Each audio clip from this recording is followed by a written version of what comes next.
Bom dia, senhoras e senhores. Sejam bem-vindos à videoconferência da HBR Realty para a discussão dos resultados referentes ao segundo trimestre de 2025.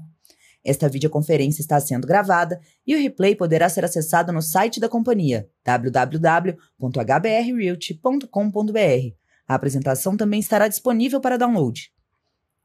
Informamos que todos os participantes estarão apenas assistindo a videoconferência durante a apresentação e, em seguida, iniciaremos a sessão de perguntas e respostas quando mais instruções serão fornecidas. Esta videoconferência será apresentada em português com tradução simultânea para o inglês. Para alterar o áudio, você pode clicar no ícone de globo no canto inferior direito da sua tela do Zoom e, em seguida, escolher entrar na sala de inglês. Depois disso, você pode selecionar silenciar áudio original. This video conference will be presented in Portuguese with simultaneous translation to English. To change the audio, you can press the globe icon on the lower right side of your Zoom screen and then choose to enter the Portuguese room. After that, you can select Mute Original Audio. Antes de prosseguir, aproveito para reforçar que as declarações prospectivas têm como base as crenças e suposições da administração da HBR Realty e as informações atuais disponíveis para a companhia. Essas declarações podem envolver riscos e incertezas, tendo em vista que dizem respeito a eventos futuros e, portanto, que dependem de circunstâncias que podem ou não ocorrer. Investidores, analistas e jornalistas devem levar em conta que eventos relacionados ao ambiente macroeconômico, ao segmento e a outros fatores podem fazer com que os resultados sejam materialmente diferentes daqueles expressados nas respectivas declarações prospectivas. Estão presentes nesta videoconferência o Sr. Alexandre Nakano, CEO da HBR Realty, Sr. Alexandre Dalpiero, CFO e Diretor de Relações com Investidores, e o Sr. Alexandre Bicudo, COO. Gostaria agora de passar a palavra ao Alexandre Nakano, que dará início à apresentação. Por favor, Alexandre, pode prosseguir. Bom dia a todos. Mais uma vez eu agradeço a atenção de vocês, o interesse pelos resultados da companhia. Eu vou aqui começar pelo slide 3, com os destaques da HBR no segundo TRI de 25. Antes de eu entrar nos destaques, o principal deles é uma marca que, para nós, é uma marca importante, que foi o atingimento de R$50 milhões na receita líquida. Isso demonstra para nós que estamos no caminho certo, em termos de qualidade dos empreendimentos, qualidade das locações. Então, a gente acredita que com esse número, com essa marca, isso nos dá mais gasolina para seguir em frente e melhorar cada vez mais os resultados da companhia. Então, vamos lá.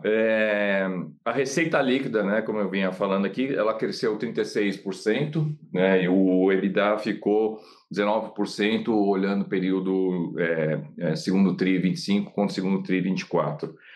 O que tem de destaques aqui na plataforma de Opportunities, ela atingiu a receita bruta de R$22 milhões. Aqui é bom lembrar que está aqui dentro são os hotéis, o self-storage e o estacionamento.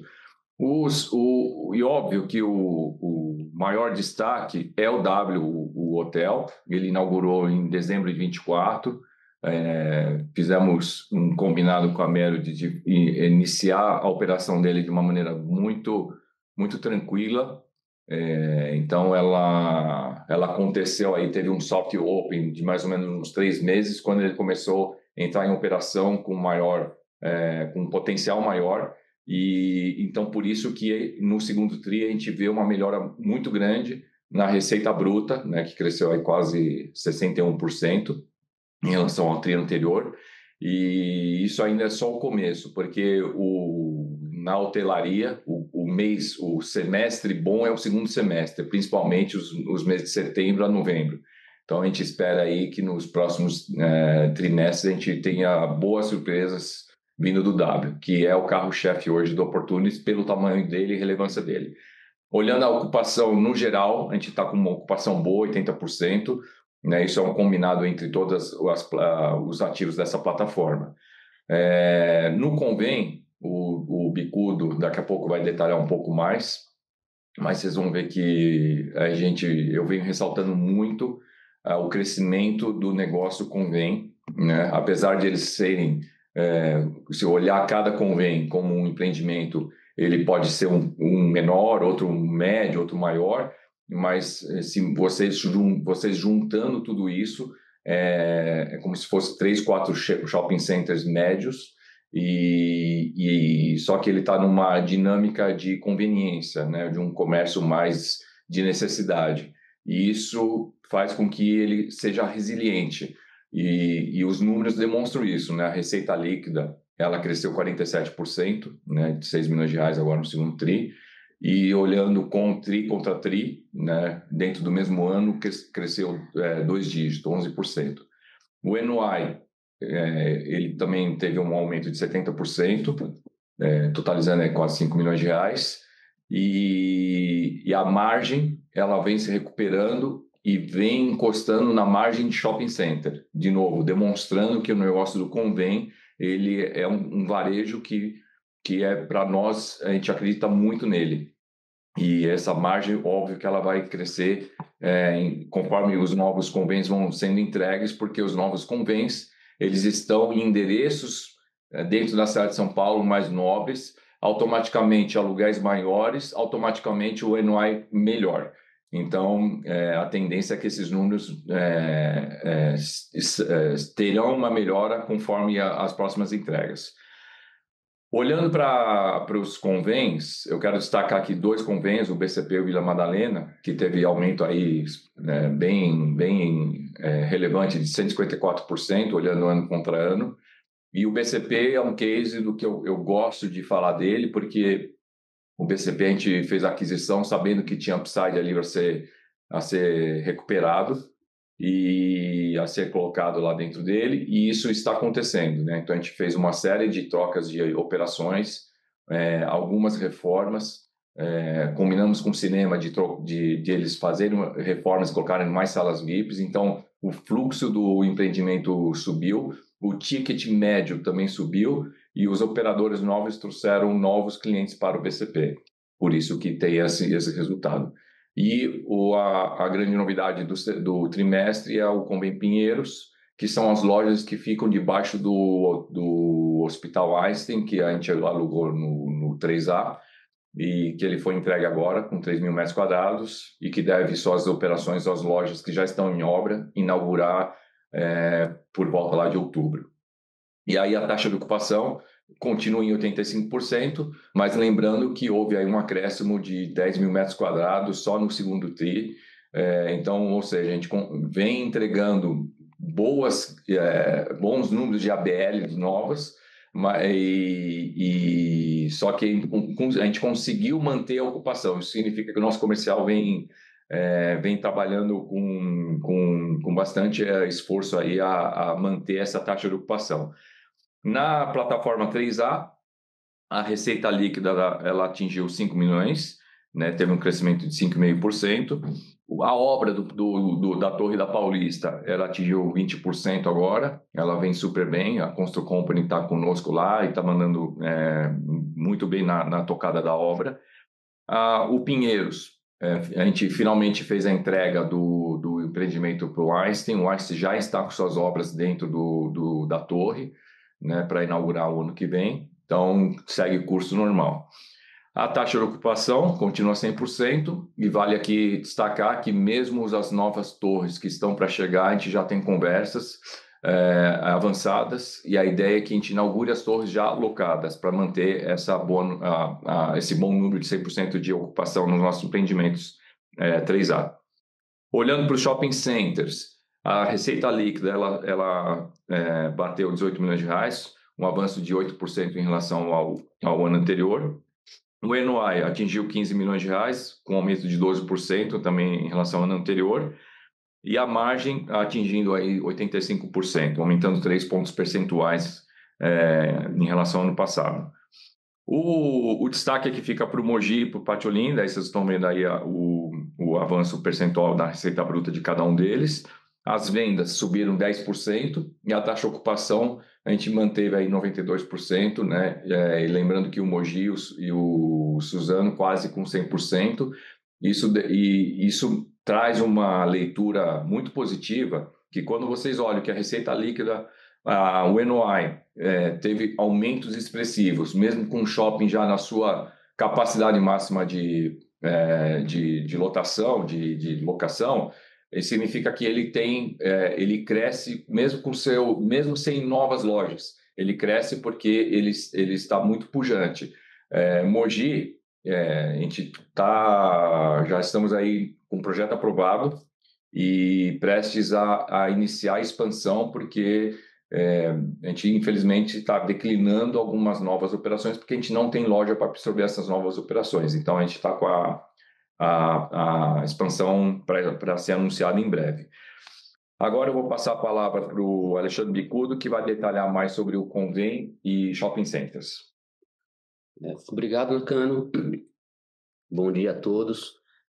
Na verdade, nós tivemos um segundo trimestre do Convém muito bom. Nós tivemos no período entregas relevantes aí no primeiro semestre, a Klabin já mostrando os seus resultados e maturação de alguns empreendimentos.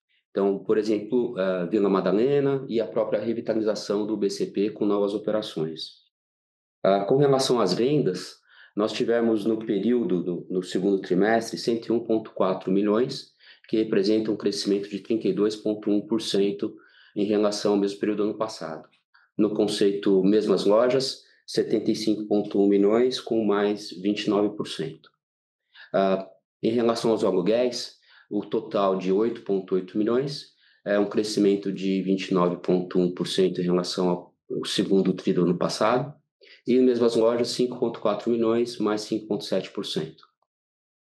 A taxa de ocupação se mantém nos 85%, a gente reputa que seja um indicador bem interessante, principalmente considerando o nosso portfólio, que está sempre lançando novos empreendimentos aí que seguem em maturação. Em relação ao NOI do período, a gente chegou em quase 5 milhões, 4 milhões 950 mil, crescemos 70% em relação ao segundo trimestre do ano passado, então é um número realmente bastante relevante. As vendas crescem aí a taxa de crescimento composto 16,7% desde 2022, é um crescimento relevante e constante, mostra aí a pujança do nosso portfólio. A gente, mesmo com essa aumento de ABL, a gente, como comentei antes, a gente segue aí com 85% de ocupação. No segundo trimestre, nós tivemos 18 lojas inauguradas, realmente um número bem relevante, quase 5 mil metros quadrados. O destaque bastante importante é a Decathlon do Klabin, com quase 3.500 metros quadrados, a gente inaugurou no final de maio e já está mostrando uma operação bastante sucesso, com vendas bem relevantes. Como uma informação complementar, no primeiro semestre, nós tivemos a inauguração de 45 lojas nos Convém, quase 12 mil metros quadrados de ABL. Então, nós devemos ter, ou teremos, na verdade, 2025 como o ano de maior inauguração de lojas dos Convém, né? Então, realmente é um ano de muitas entregas. Seguindo aqui nos shoppings, nós tivemos também, continua um resultado bem interessante, como o Nakano comentou. Nós temos 4 shoppings no portfólio. Em relação às vendas totais, nós tivemos 452 milhões, um crescimento de quase 10% em relação ao ano passado, mesmo aí no cenário desafiador, estamos com um número bastante interessante. No conceito mesmo as lojas, nós tivemos 413 milhões, um crescimento de 7,2%. Destaque aí para Suzano, com 11,3% de crescimento, e o próprio Urupema, com 10,2%, mostrando aí uma evolução na maturação do empreendimento. Na questão dos aluguéis, nós tivemos 29 milhões no período, um crescimento de 7,1% em relação ao ano passado. Destaque aí para o Mogi, como o Nakano considerou, um shopping maduro, com uma ocupação praticamente plena, a gente cresceu os aluguéis em 8,3%, e o próprio Olinda, um shopping também bastante interessante, 7,8% de crescimento. Em relação ao conceito mesmo as lojas nos aluguéis, nós crescemos 5%, o destaque também para o Mogi, 5,8%, e Olinda, 4,1%. Aí, seguindo o slide, por favor. Em relação ao desempenho financeiro, né, em resultado, em decorrência desses indicadores que eu acabei de comentar, nós tivemos uma receita líquida no período de 17,6 milhões, um aumento de 8%. O destaque para o Mogi com mais 13% e Olinda mais 8%. O nosso NOI chegou a 15 milhões no período, avançou 12,1% no trimestre, e a nossa margem também progredindo, aumentamos 3 pontos percentuais em 85%. Em relação à ocupação, nós tivemos uma ocupação de 92% no portfólio. Aqui cabe alguns comentários em relação a cada ativo especificamente. Mogi é um shopping com ocupação praticamente plena. Nós temos tido um trabalho em duas frentes, uma de qualificação das lojas existentes, seja por novas locações, seja por reformas e revitalizações das existentes, e também, obviamente, buscando lease spread aí para poder valorizar cada vez mais o shopping maduro. Suzano também tem uma ocupação bastante interessante, com 97%. Nós tivemos um período de comercialização no primeiro semestre muito bom. Um destaque para a loja Riachuelo, que deve inaugurar no início de outubro, certamente aí vai compor muito bem para o empreendimento e vai aumentar a atratividade. Então, a nossa perspectiva é bem positiva nesse sentido. E além da inauguração da Riachuelo, nós temos também uma reforma da loja CIA, que certamente aí ambas vão qualificar mais ainda a nossa oferta de âncoras. O shopping de Olinda tem uma ocupação de 86%, tem um período aí de maturação, a gente está com uma comercialização relevante aí no segundo trimestre. Acabamos de assinar com a loja de cosméticos Voni e entendemos aí uma perspectiva bastante positiva em relação ao futuro próximo. E por fim, Urupema, nós temos uma ocupação de 76%, é um shopping relativamente novo, em processo de maturação. Boa parte da vacância é localizada numa loja específica, que nós estamos tratando a mudança de mix. Originalmente era um food hall, e nós estamos buscando aí uma locação de uma âncora que vai agregar em termos de atividade e de atratividade para o empreendimento. Então, no geral, essa a performance dos shoppings. A gente reputa que tivemos um ótimo segundo trimestre. Nakano? Bom, obrigado, Bicudo. Agora, no slide 8, eu vou falar sobre o 3A.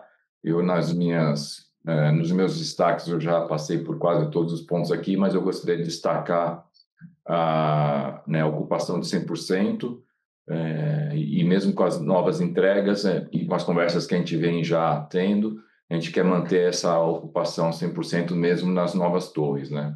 Itaim 2, por exemplo, nós já estamos conversas boas com um monousuário, e na Paulista também com um monousuário e o outro pegando boa parte do prédio.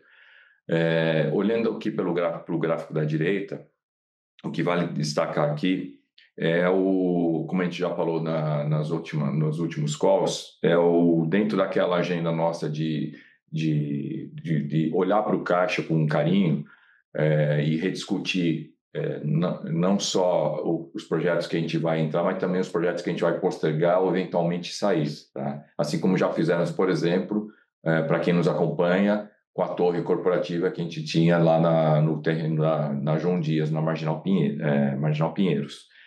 Aqui, a mesma coisa acontece com a torre da Enxovia Chucri Zaidan.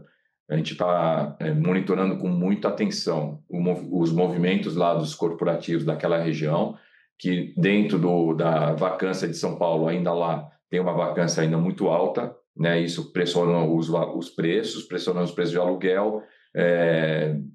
A gente sempre calibra para ver se vale um investimento, se o investimento se paga com o aluguel atual. Então, a tendência, a gente vem conversando isso com o nosso sócio lá na torre, nós temos 30% dessa torre. A tendência é que a gente saia desse projeto e transforme ele em um residencial com algum parceiro incorporador.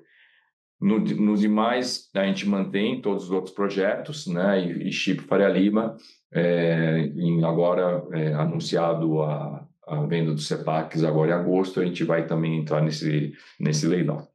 Indo para o slide 9, dentro da agenda de opportunities, eu já mencionei que o W é a locomotiva dessa vertical de negócio agora, pela sua relevância, pelo seu tamanho.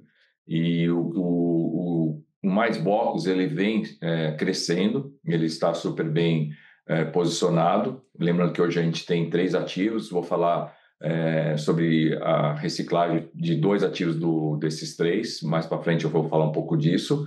Mas o Mais Blocos, ele vem sendo um negócio que tá se provando muito bom para a companhia, em termos de ocupação e crescimento de receita bruta ano contra ano. Mas o W aqui, a boa notícia é que mesmo eles inaugurado aí, como eu falei, em dezembro de 24, e uns 3 meses de soft open, já no mês de abril, maio, ele já breakivou. Então, ele já é uma operação positiva, né? Ele já está se mostrando que ele tem todo o potencial aí de ser um sucesso. E daqui para frente, em especial no terceiro TRI e no quarto TRI, vocês vão presenciar um resultado muito melhor em termos de receita RevPAR do hotel. O Hilton Garden Inn, como a gente já anunciou ao mercado, ele está agora muito na reta final, a due diligence dele já finalizou, o adquirente, o comprador, ele só está formatando um fundo para colocar o hotel dentro desse fundo, que deve acontecer nos próximos dias, a assinatura dos documentos definitivos. E o Mais Box, eu vou falar mais uma vez, né, vou falar um pouco mais à frente sobre a reciclagem de 2 ativos do Mais Box. No slide 10, aqui falando sobre as próximas entregas. Então, aqui à esquerda são os empreendimentos que a gente... teremos as próximas entregas. Por exemplo, à esquerda, na Brigadeiro, é uma loja lá de 1.000 metros quadrados, que a gente está conversando com o GPA e provavelmente a gente deve fechar um supermercado ali conosco no empreendimento. E nos outros projetos, são os projetos que a gente adquiriu com a Cirela, e a gente vem acompanhando junto com eles as obras, né, com destaque ao Itaim 2 Cirela, aqui à esquerda abaixo, que é o que a gente vem conversando com a locação monousuária. Para quem passar lá na frente vai ver que a obra já está bem adiantada, ela deve ser entregue final do ano de 25, início de 26. À direita mostra a evolução da BL, eu sempre destaco, olhando aí a barrinha do meio, que são as ABLs em desenvolvimento, vocês vão entender que o nosso foco está muito concentrado no Convém e nas torres AAAs. E o cronograma de entregas, a gente tem um importante cronograma de entrega em 26, 27 e 28. Essa é a reta final de tudo que já está contratado. Então, no Convém, por exemplo, é a base, como a gente tem a maior parte disso comporta para o Convém, o Convém ele se compõe daqueles convêns que eu citei agora há pouco, que estão dentro da cidade de São Paulo, em esquinas super bem posicionadas, onde o aluguel ele tende a ser muito melhor do que da base atual. Então, o NOI do Convém, com essas entregas, naturalmente vai subir conforme eles eles entram em operação. Agora eu vou passar a palavra para o Alexandre Alpiero, para ele dar sequência na apresentação. Obrigado, Nakano. Olá, pessoal. Vamos começar aqui na performance financeira, olhando para a maior receita líquida trimestral da história da companhia. Então, a gente atinge aí os 50 milhões de reais, um aumento de 36% quando a gente compara com o segundo T de 2024. E aqui é bem importante, porque esse aumento da receita e a receita líquida reflete aí a boa performance das verticais do Opportunities, aí majoritariamente explicado pelo W, mas também o Convém performando muito bem, shoppings e de forma mais estável, o 3A, como já foi dito aqui, tanto pelo Nakano quanto pelo Bicudo. Quando a gente olha a barrinha ali da receita, a gente vê uma boa distribuição da receita líquida no resultado gerencial entre Opportunities e a vertical de shoppings. Cada vez mais a gente vai ver um crescimento na barrinha amarela, muito por conta da entrada do W, e a gente espera que essa performance continue nos próximos trimestres. Quando a gente olha o NOI também apresenta aqui um crescimento de 11%, quando a gente compara com o trimestre anterior, e olhando no IFRS, esse aumento é de 15%. Seguindo no próximo slide, a gente destacou esse gráfico aqui na nossa apresentação desse TRI, para mostrar a nossa estabilidade em relação às despesas do SG&A e tributos. Então, aqui a gente se mantém estável, e quando a gente compara aí os 21,9 milhões nos primeiros 6 meses de 25, a gente apresenta aí uma redução de quase 13% no mesmo período do ano anterior. Essa relação receita líquida SG&A é o menor nível que a companhia já teve. Isso aqui passa muito pela eficiência operacional, atenção a custo, um olhar muito crítico nas despesas. É aquela história que a gente vem falando aqui trimestre contra trimestre, de ter muita ABL chegando, muita entrega acontecendo, mas a disciplina de manter o time na estabilidade, sem aumento de custo, o quanto for possível. Então, aqui a gente entra numa tendência aí de estabilidade nesse número, mas é um número que vale a pena a gente passar por ele nesse TRI. Seguindo no próximo slide, a gente tem o EBITDA. Então, quando a gente olha o nosso EBITDA ajustado, a gente atinge aí quase 22 milhões de reais no segundo TRI de 25, um aumento de quase 20% quando comparado com o TRI anterior, com uma margem de 43,5%. Esse crescimento, novamente, é sustentado pelo crescimento das plataformas e pelo controle muito estrito na questão das despesas administrativas. Então, nos gráficos abaixo, isso fica representado no EBITDA, a gente cresce 19% no ajustado no gerencial e 22% no ajustado IFRS. Quando a gente vai para o FFO, a gente tem um aumento do nosso FFO negativo, saindo aí de 15,7 para 28,5, olhando o gerencial, isso explicado majoritariamente pelo aumento da despesa financeira em decorrência da alavancagem. A alavancagem, como a gente vem dizendo, e o Nakano vai falar mais sobre isso, a gente vai trabalhar a redução da alavancagem com base na saída dos ativos que estão sendo negociados. Quando a gente olha o lucro, o impacto também no lucro é decorrente do aumento da despesa financeira. Então, a gente sai de 19,5 milhões para 33,1 quando a gente olha no lucro líquido gerencial. Seguindo no CAPEX, aqui a gente mostra o nosso CAPEX a incorrer. 2025 é majoritariamente contratado já. Aqui a gente explica por obras como Paulista, as entregas da Cirela, Cury, que tem aí para acontecer ainda esse ano, começo do ano que vem. E a gente tem aí 2026 ainda um CAPEX um pouco mais alto, mas como o Nakano já mencionou, a gente aqui tem um trabalho intenso de postergações, o que a gente conseguir adiar e eventualmente conseguir sair dos projetos também. No próximo slide do endividamento, a gente acompanha aqui o nosso cronograma de amortização de dívida, então a gente apresenta um fluxo sem nenhuma concentração específica em nenhum ano em específico, então a gente tem aqui uma diluição da amortização do endividamento, o que traz para a gente aqui uma razoável tranquilidade em relação à dívida, sabendo que a dívida precisa ser reduzida e será reduzida num espaço de tempo exequível. Eu termino aqui a minha parte, passo a palavra aí para as perguntas e respostas. Obrigada. Iniciaremos agora a sessão de perguntas e respostas para investidores e analistas. Para fazer uma pergunta, você pode selecionar o ícone de Q&A na parte inferior da tela e digitar sua pergunta, informando seu nome e companhia. As perguntas enviadas por escrito que não forem respondidas durante a teleconferência de resultados serão respondidas posteriormente pela equipe de relações com investidores. Nossa primeira pergunta vem de Matheus Meloni e é a seguinte: queria entender um pouco os impairments que ocorreram no trimestre e o que podemos esperar olhando para frente. Vamos lá. O impairment, majoritariamente, o impairment que aconteceu foi relacionado às unidades do empreendimento Fortaleza. A gente fez lá atrás uma permuta e a gente recebeu as unidades e essas unidades foram vendidas.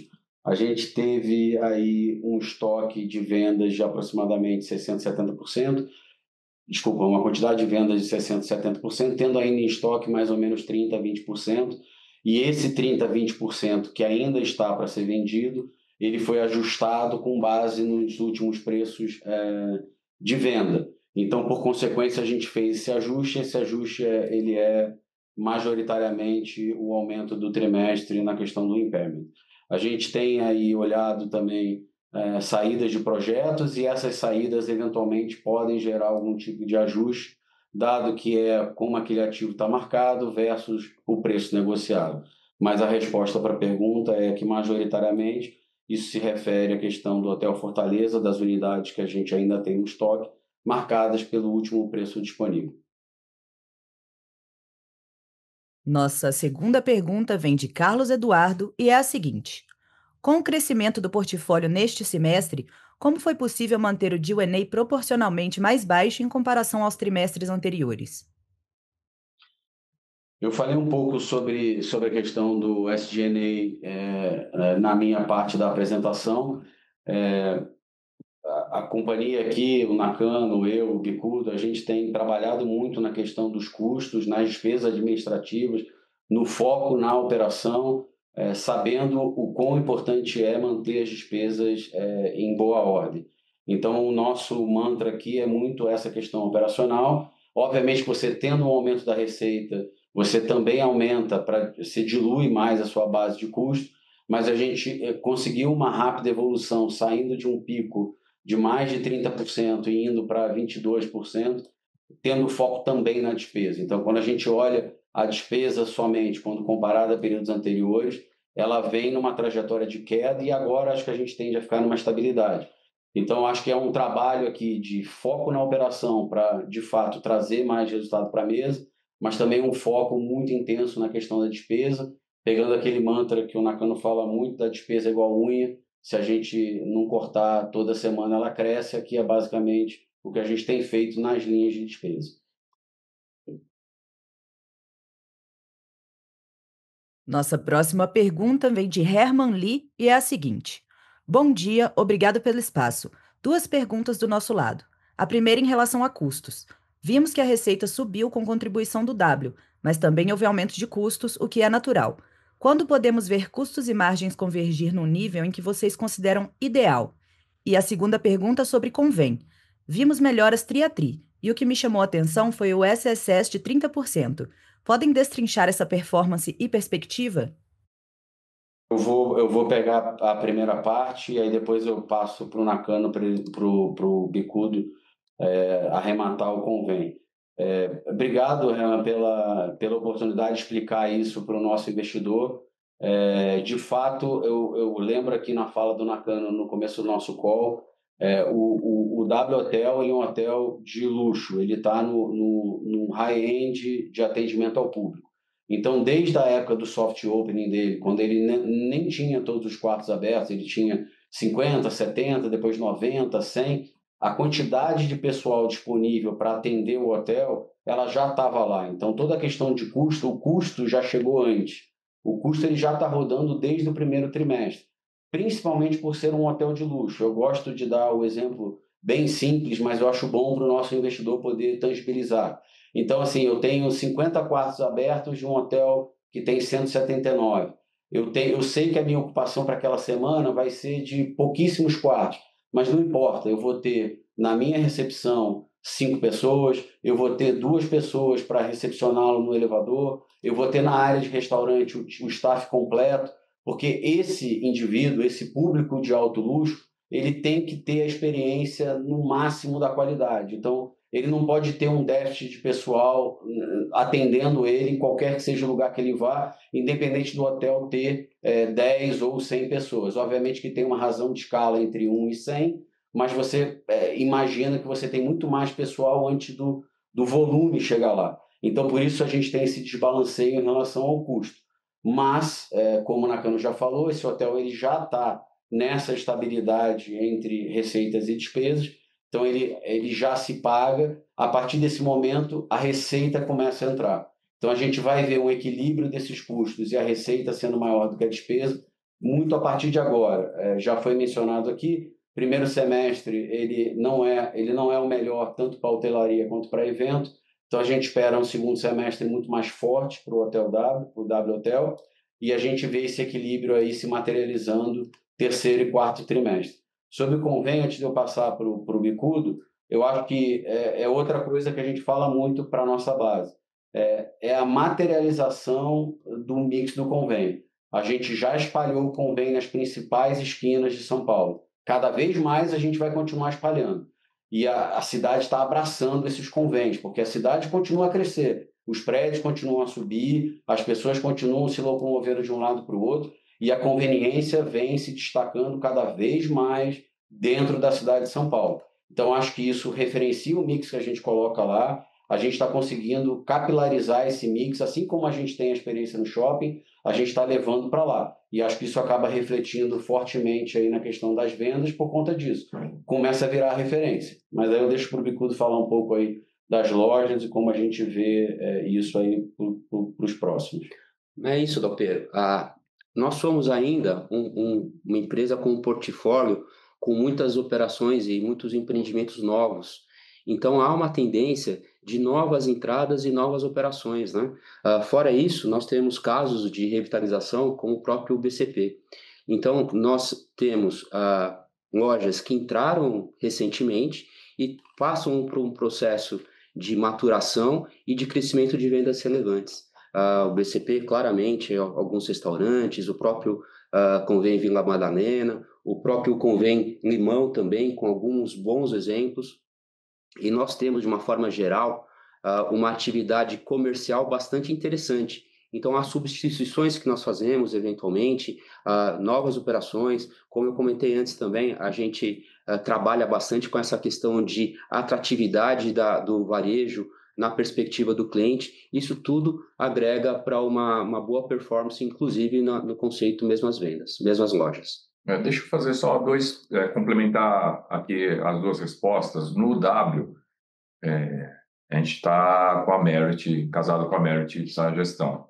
A Merit hoje tem mais de 8.500 hotéis, mais de 2,5 milhões de quartos. Então, a gente está com um parceiro super experiente aí, não preciso nem vendê-lo, né? Existem lá dentro do hotel duas receitas básicas, que é hospedagem e alimentos e bebidas. E a margem da hospedagem é de 80%, teria que ser 80%, e a de alimentos e bebidas 30%. Então, nós somos proprietários muito presentes nas operações. O que a gente está fazendo em parceria com a Merit agora é olhando o detalhe para chegar nessas margens, né? Até não chegar em 30%, chegar em 32%, enfim. A gente quer melhorar cada vez mais e, para isso, a gente trabalha muito perto deles, né? Então, por exemplo, o preço de um prato hoje que custa para o cliente final R$100, quanto custa isso no final do dia dentro lá do hotel? Então, é nesse nível que a gente acaba entrando na operação. Em relação aos convênios, a boa notícia, por exemplo, desse trimestre, foi as vendas do Decathlon. Ele vendeu 50% acima do que a gente imaginava que ele ia vender. Eles estão super felizes. Em consequência, os lojistas que estão orbitando dentro do mesmo ambiente estão também faturando mais, porque o cliente Decathlon, que é um grande imã de pessoas, um grande puxador de fluxo, ele acaba circulando pelas outras lojas. Então, esses tipos de movimentos acabam melhorando o SSS, as vendas totais e os aluguéis em consequência. Nossa próxima pergunta vem de Antônio Pascali e é a seguinte: Pessoal, bom dia, obrigado pelo espaço. Gostaria de entender a cabeça de vocês em relação à venda de ativos. Primeiro, vocês perceberam uma melhora no cenário para este segundo semestre? Segundo, existe algum ativo que vocês consideram essencial para manter no portfólio, ou seja, que não estaria à venda? Obrigado. Olha, obrigado pela sua presença e pelo seu interesse. E aí eu já vou iniciar aqui um pouco dessa agenda de reciclagem, que é um assunto que as perguntas que estão aqui aparecendo acabam entrando dentro desse tema. Nós tivemos, e falamos para vocês, que no semestre do ano passado, nós mandatamos o Bradesco BBI para fazer a venda de alguns ativos nossos. E vieram boas propostas ao longo de setembro, outubro do ano passado. Acontece que, com a deterioração do cenário macro do país, da economia, essas propostas, todo mundo recolheu o flap. Então, acabou que a gente não conseguiu dar sequência, porque houve, sim, aí o mercado, os adquirentes, os compradores, os fundos, recolheram aí um pouco aí o interesse na aquisição dos ativos. E nós prometemos que, ao longo do primeiro semestre, que a gente ia procurar alternativas, né? Eu acho que era um momento muito de criatividade, de se colocar criatividade na mesa para poder arrancar propostas, porque a gente também sempre foi muito claro que nós não faríamos vendas a qualquer valor, simplesmente para dizer que cumprimos a agenda de reciclagem. Então, isso é um compromisso que a gente assumiu com os acionistas, com o controlador, de que iríamos sim manter a atividade de venda, né, mas sem destruir valor da companhia. E acho que o resultado final disso é que nas próximas semanas vocês terão boas notícias, né? A gente vem conversando em relação a 3 ativos. Um deles são 2 empreendimentos do Mais Box, que a gente deve anunciar aí já na próxima semana a novidade. E os outros 2 ativos também, que a gente vai anunciar aí nas próximas semanas, são relevantes. E essas vendas, a gente sempre busca o equilíbrio de trazer caixa para a companhia para fazer frente a um novo ciclo de desenvolvimento e também desalavancagem da companhia. Nós temos um número mágico aqui de fechar esse ano tirando aí da dívida atual que a gente tem hoje, mais ou menos uns 30% do seu valor. Então, a gente vem trabalhando muito forte nisso, conversando com gente experiente de mercado, não são especuladores. A gente foge de quando a gente sente que é uma especulação. Então, qualquer coisa que a gente trazer é de gente que tem compromisso e tem fund para isso. Então, eu prefiro falar que a gente não tem quais a gente quer vender, quais a gente não quer vender, né? Existem momentos. Então, a gente sabe que o momento atual não é de shopping centers. O momento de shopping centers houve lá atrás. Como ele vai voltar daqui a pouco? O momento atual, ele está muito focado nas torres corporativas. Então, a gente vem conversando muito sobre esses ativos. Mas, por exemplo, não é o W. O W, ele está no ramp-up, já brequivou. Mas a gente sabe que vai levar ainda um ano, 2 anos para ele atingir a sua maturidade. Se a gente colocar isso agora na vitrine para vender, de 2 umas, ou a gente perde preço, ou a gente vende pelo preço justo, só que o comprador vai pedir uma certa garantia de remuneração. Então, nós calibramos esse momento de colocar o ativo na vitrine. Então, espero que nessas próximas semanas vocês terão boas notícias vindo daqui da companhia. Nossa próxima pergunta vem de André Esteves e é a seguinte: Bom dia, meus caros. Excelente balanço e parabéns pelos resultados. Creio que a principal dúvida de todos se refere à venda de ativos. Há 18 meses a companhia promete venda de ativos estratégicos e até o momento não saíram. Como anda a agenda de M&A? Obrigado pela sua pergunta aí, pela sua presença no call. Eu acho que eu já respondi um pouco disso na minha última resposta, mas de novo, tá? Não saiu ainda, porque infelizmente o mercado houve uma piora muito grande no mercado, especialmente no final do ano passado, né? Cada hora tem uma incerteza nova. A gente presencia aí agora um cenário político bem complicado, bem turvo. A gente não sabe o que vai ser aí nos próximos meses.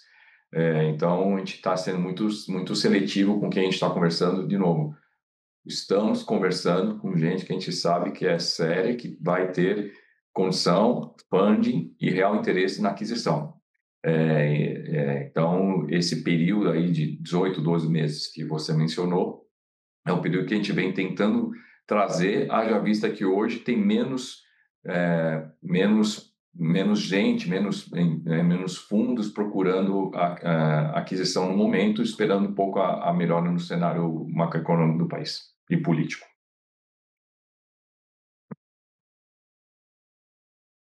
Nossa próxima pergunta vem de Matheus Guzmão e é a seguinte: Pessoal, bom dia, obrigado pelo espaço. Gostaria de entender a cabeça de vocês em relação à venda dos ativos. Primeiro, vocês perceberam uma melhora no cenário para esse segundo semestre? Segundo, existe algum ativo que vocês consideram essencial para manter no portfólio, ou seja, que não estaria à venda? Obrigado.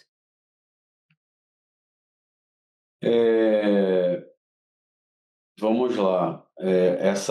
Essa pergunta, acho que o Nakano já falou bastante sobre essa questão aqui. Acho que a gente não tem nenhum tipo de foco em segurar nenhum ativo específico. É muito mais calibrar momentos para determinados ativos. Então, ele mencionou a questão do shopping center, se o setor voltar a ficar aquecido, será uma possibilidade. Mencionou a questão do W pelo timing de maturação vis-à-vis preço. Eu acho que é muito relacionado a isso. É importante também destacar que a gente tem outros ativos que estão em fase também madura que podem ser utilizados nessa saída de ativos e serão feitos com os players corretos, sérios, conforme o Nakano mencionou aqui na fala dele.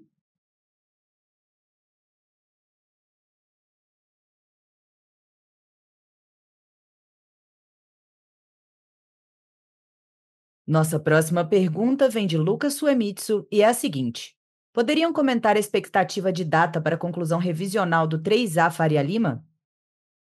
Lucas, tudo bem? Obrigado aí pela presença e por estar sempre presente positivamente conosco aqui.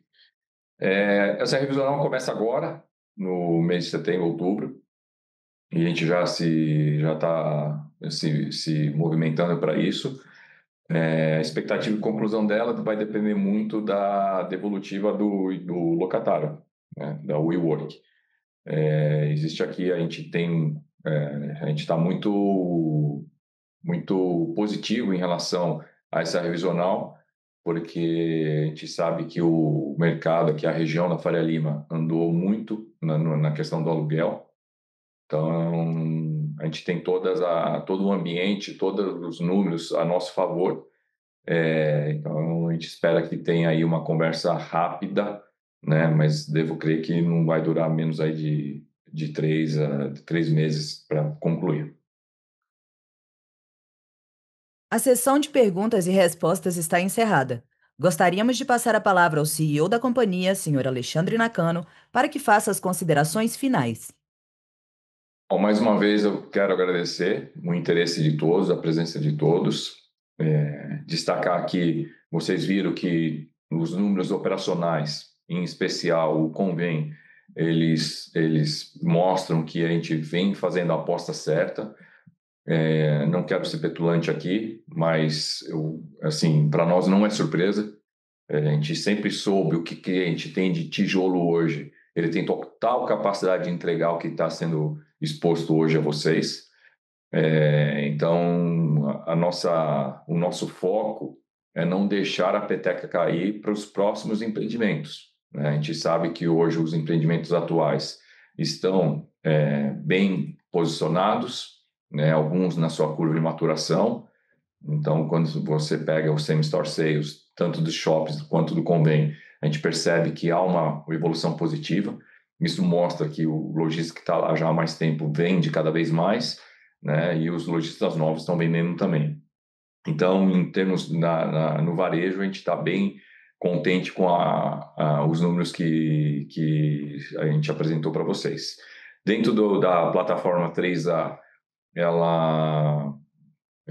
o foco, a energia também para as próximas entregas, né? A revisional agora aqui do Faria Lima, que é o nosso principal flagship do 3A, e a gente tem total tranquilidade de que o tijolo também bom, ele não vai ter dificuldade de atrair boas locações.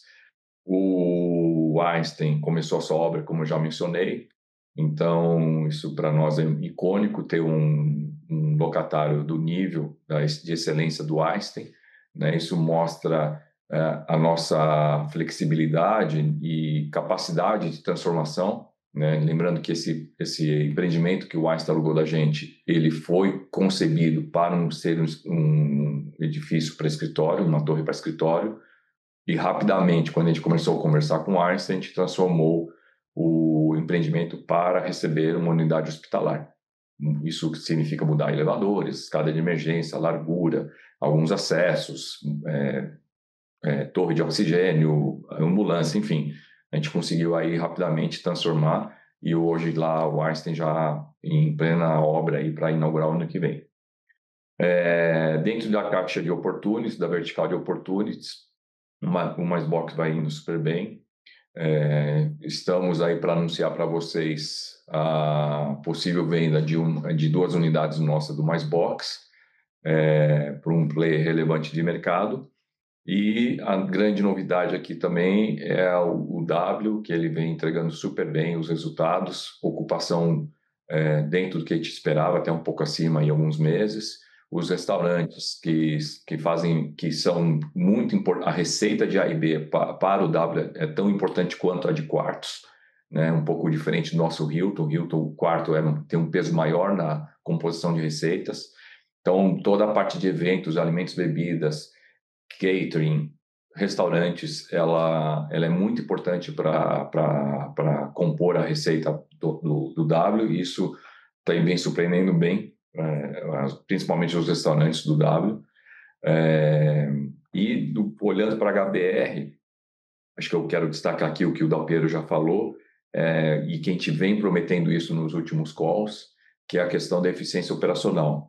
Ainda que a gente venha recebendo, né, absorvendo novas ABLs até em volumes grandes, a gente sempre prometeu, e estamos cumprindo, de manter o quadro, os custos, as despesas administrativas dentro do que a gente já tem hoje planejado, mesmo com essas novas ABLs.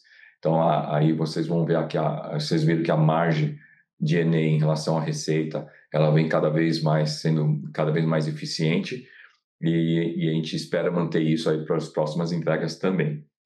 E a agenda de reciclagem, que é uma agenda que eu sei que é de interesse de todos, nós temos o nosso cockpit. Eu sempre brinco aqui com o Dalpiero, com o Bicudo, que temos vários relógios, né, para controlar a companhia. O principal dele hoje, o maior, é o fluxo de caixa da companhia, é o caixa da companhia, e a gente olha com muita atenção isso. E invariavelmente passa pela agenda de reciclagem para manter isso de uma maneira saudável. A gente sabe que a gente tem que fazer a reciclagem, ao mesmo tempo que nós prometemos que não vamos fazer a qualquer custo.